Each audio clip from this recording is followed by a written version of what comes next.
Some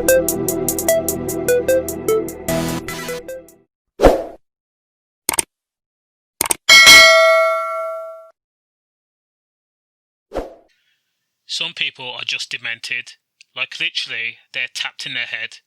Sometimes when I read certain crimes, even I can understand they're rotten human beings. You can kind of understand how the crime comes about, but sometimes you come across certain crimes where you think to yourself, what the F was you thinking, you stupid piece of you-know-what? And on this occasion, I am at a loss. So, married father of one and Tesco worker Marcin Zdun was charged for killing his wife and adult daughter because he was, in part, jealous of their relationship. I'm actually being honest. He didn't choose to give him an humane death either. Not that there's a humane death to be had. You hear about suicide killings where a person waits till the victim is asleep and then smothers them with a pillow, or just drugs the victim to the point where their body shuts down. But what Marcin Zdun chose to do was slit his wife and their adult daughter's throats with a lock knife. This was not a sudden death, Winchester Crown Court heard. This was a sustained and prolonged death that must have been agonising for the two victims. Marcin is charged with the murder of 40-year-old Aneta and 18-year-old Nikoleta. The pair were found seriously injured at their home in Wessex Road, Salisbury, on June the 1st, and were unfortunately pronounced dead at the scene. Now picture this. Marcin killed his own daughter and his wife, but because the coward is a coward, he had enforced his defence team to enter a plea of not guilty pertaining to the murder on the basis that he suffered an abnormality of mental functioning at the time of the incident, which will reduce the murder to manslaughter. Like, what the hell does that even mean? Abnormality of mental functioning.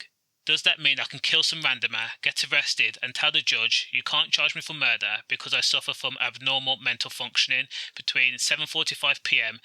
and 13 minutes past 8 p.m? At the opening of the trial, the jury was told how Marcin had attempted to strangle his wife a month prior to her death.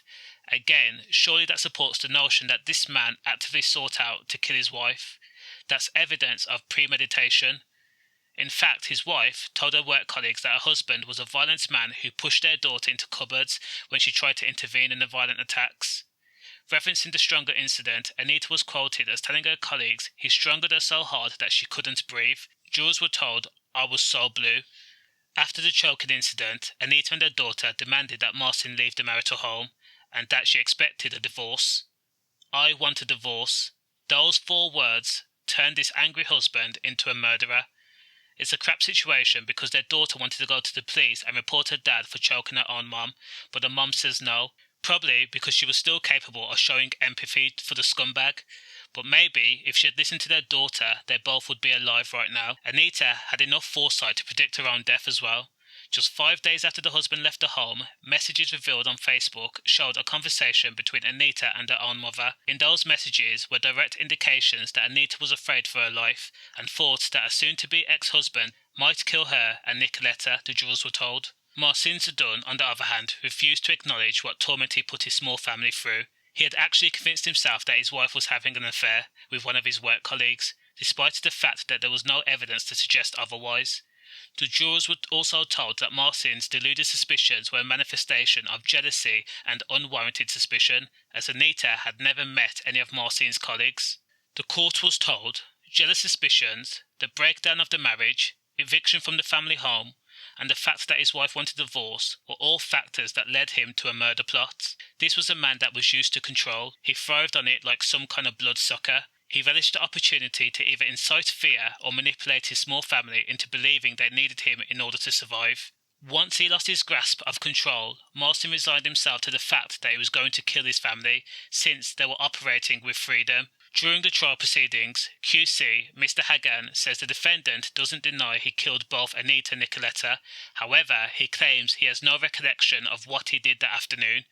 He went on to say, whether the assertion is true or whether the defendant finds it convenient to say that he cannot remember what happened will be an issue for you to consider in this trial. Mr. Hagan also went on to say that the evidence points to the defendant being of a controlling nature, and that he complained that his wife was spending too much money and giving their daughter anything she wanted. He complained that his house was a mess, his wife didn't keep it tidy, he said, and these were all contributing factors as to why he needed to kill his own family. Make your own judgment of the scumbag. That's all I can say. The trial continues. Safe.